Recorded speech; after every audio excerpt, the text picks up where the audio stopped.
Olha, eu acho que a gente precisa ter essa investigação, não por discurso, mas pelos documentos, que muitas vezes a CPI, apesar do jogo bruto e de sabotagens, né, por exemplo, o Lulinha, o do governo Lula, a gente tentou trazer, né, que teria recebido, segundo a Polícia Federal e outras delações, vamos dizer, outras citações, estaria recebendo mesada de R$300 mil, que viajou com Careca do INSS, que é uma peça-chave, que está preso, né? Viajou em classe executiva para Portugal, foi fazer o quê lá? Era um sócio do Careca do INSS. Tudo isso a gente precisa entender o que está por trás, né? E ali a gente jogou luz, não é discurso. Ali é efetivamente procurando revelar para a população tudo que está...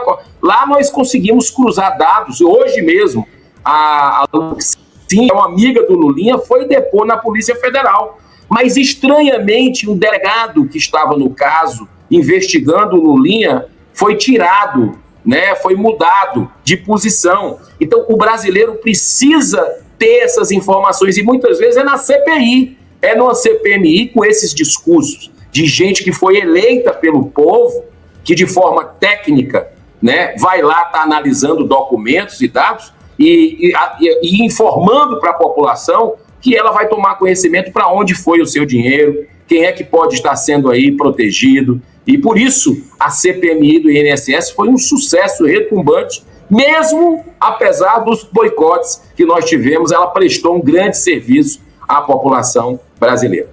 E como garantir que essa CPI, no ano de eleição, não vai virar um palanque, senadora? Já tem algum mecanismo que vocês vão definir para evitar, então, que eventuais candidatos à presidência, à Câmara, Senado, governos, utilizem a tribuna ali como palanque mesmo?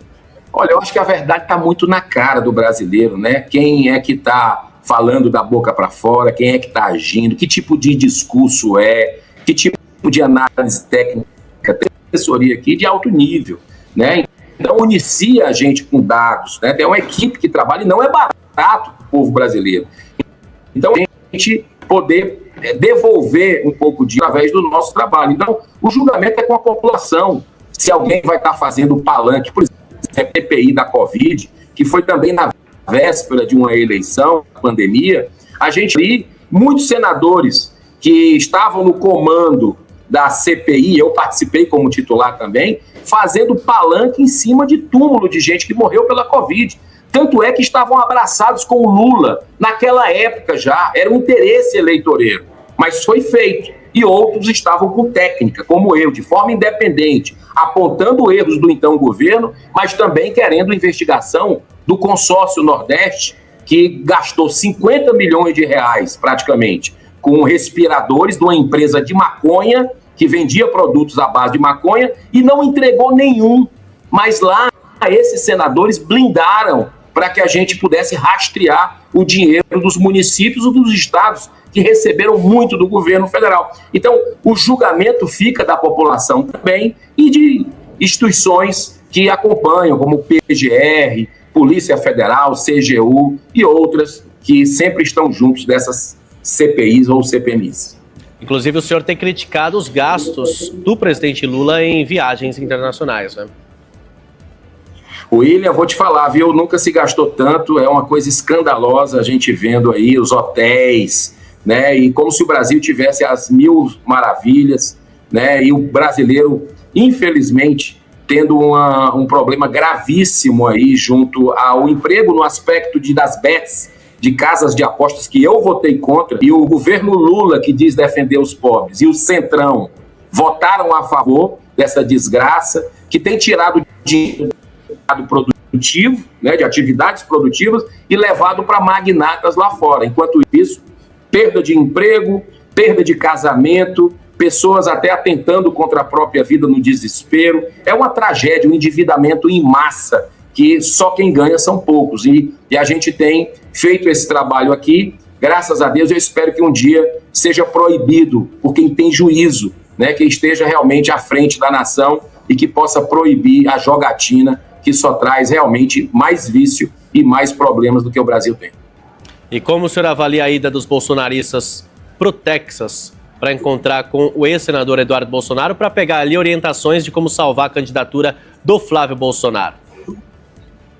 Olha, eu vi isso pela imprensa, né? Não vi nenhum colega parlamentar ou senador falando sobre isso. É uma coisa que compete a eles. Eu tenho uma posição aqui de independência, sempre me mantive assim nesses trabalhos de comissões parlamentares de inquérito. Os meus votos aqui, por exemplo, a indicação do Cássio Nunes Marques foi do Bolsonaro, eu votei contra publicamente, né? Mas ao mesmo tempo não dá para comparar, né, o governo anterior, o presidente Bolsonaro, que conseguiu fazer com as estatais dessem lucro, né, conseguiu realmente uma liberdade econômica para o Brasil, e não dá para comparar com o governo atual, que é o governo da gastando, da irresponsabilidade, da vingança, né, porque o Brasil era para estar reconciliado, William, e você na Rede TV News, o Brasil era para estar pacificado, né? Então, pessoas que estão aí sem direito à defesa, ao contraditório,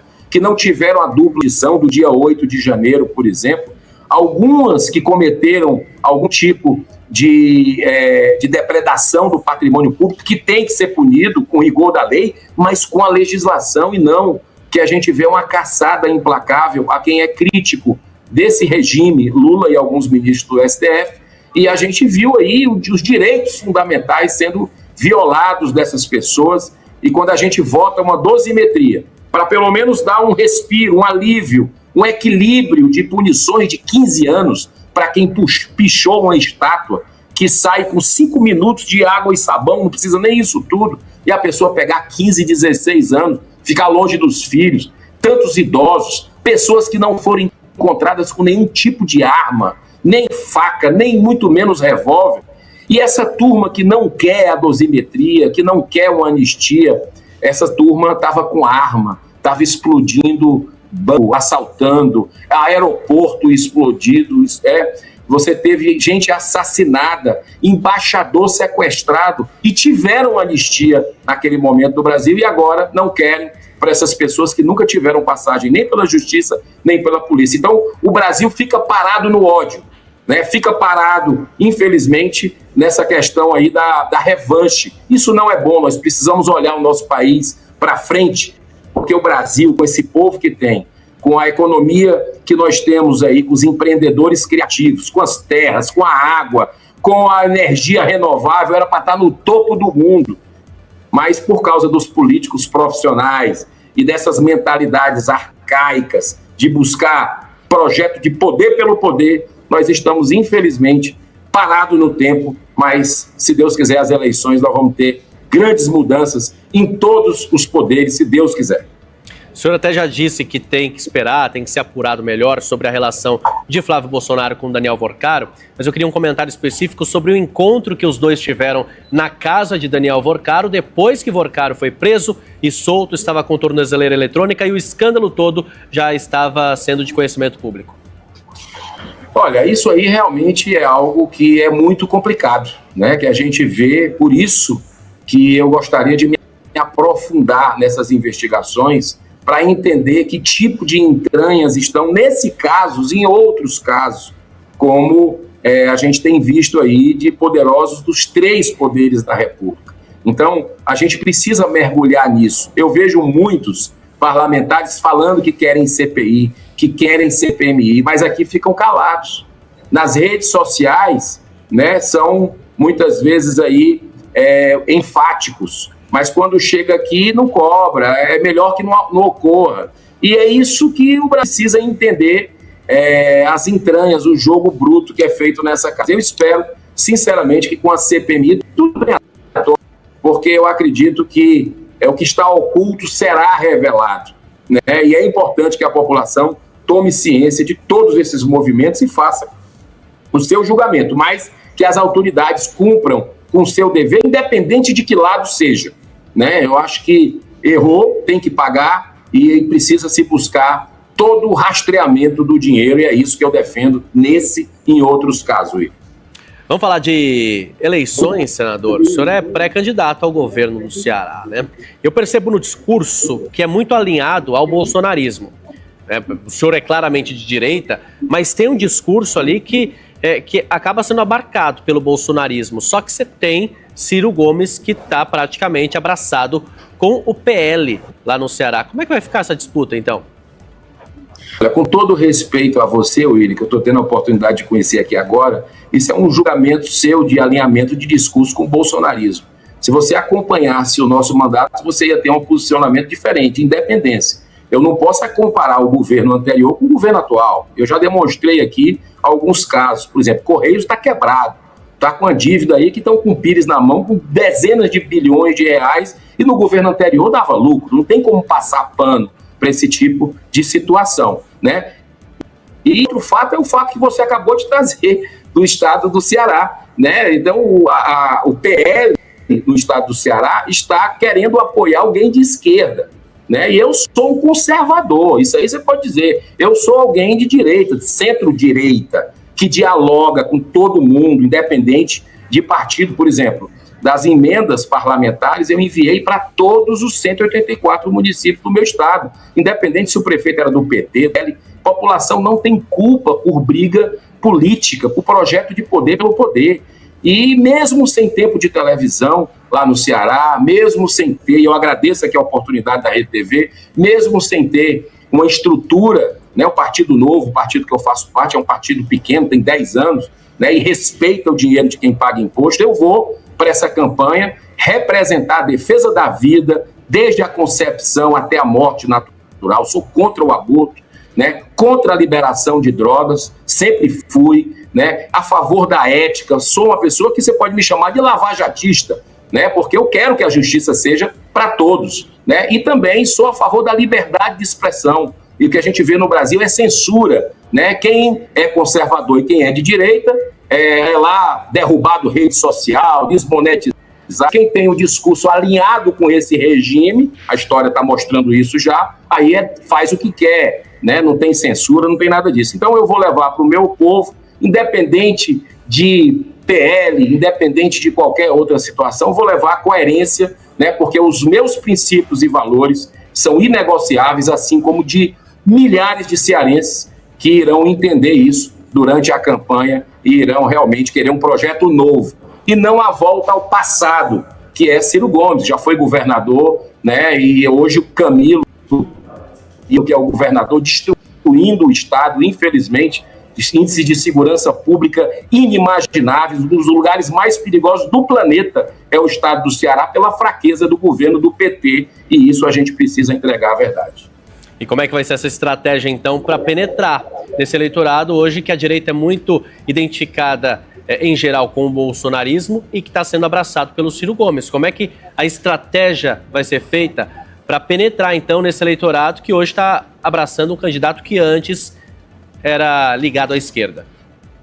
Exatamente. A estratégia vai ser exatamente jogar luz, razão, porque estão querendo fazer ali a polarização, né, querendo fazer o quê? Um fla-flu, né, com relação a trazendo a linguajar do futebol, fazendo aí apenas esse embate, né, de um contra o outro. E a gente tem que passar no meio com as propostas que nós temos, né, do enfrentamento a essa questão da segurança pública, colocando em todo o município do estado do Ceará, investindo em inteligência, né, escolas cívico-militares, com ordem, com progresso. Nós não vamos tirar as escolas tradicionais, não, muito pelo contrário, dar opção para as pessoas que esse governo Lula tirou, né, exatamente das escolas cívico-militares que tinham resultados espetaculares, né, segundo o próprio MEC, de ambiente escolar, de aprendizado, uma série de situações que foram muito positivas, mas o governo Lula tirou isso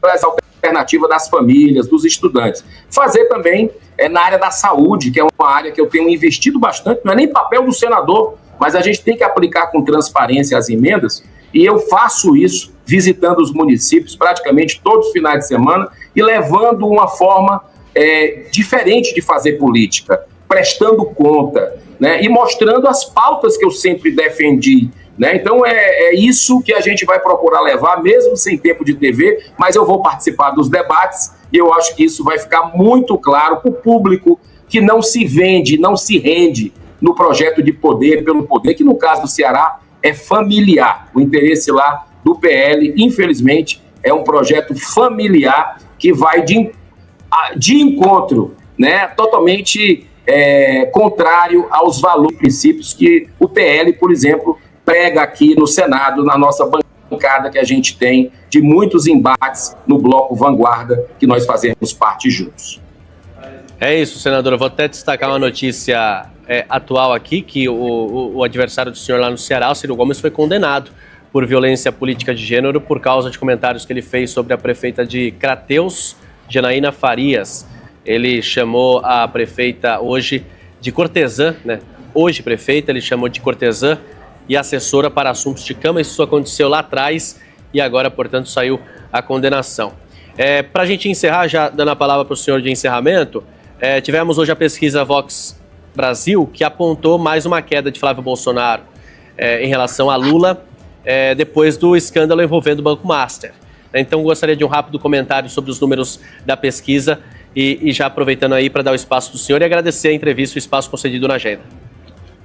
Eu que agradeço, William Cury, você, a todos que fazem parte, principalmente quem está nos assistindo aí, a Rede TV Notícias, né? E acredito que é uma primeira de uma série de pesquisas, está muito recente tudo, né? E eu continuo sempre firme aqui. O nosso partido tem um candidato, que é o candidato Romeu Zema, um governador que pegou terra arrasada, estado quebrado lá de Minas Gerais, que era administrado pelo PT, funcionalismo atrasado, cheio de mordomias, né, privilégios para a companheirada, amigo do governador, aeronaves a serviço do governador, palácio. O Romeu Zema deu o exemplo, né? O exemplo tem que vir de cima. Então ele cortou privilégio, pegou essas aeronaves, colocou na segurança, tantos que os índices melhoraram bastante, saiu do palácio, foi morar num apartamento dele, o alugado, e aquele palácio que tinha 32 funcionários, foi abrir público, inclusive está gerando renda para o Estado,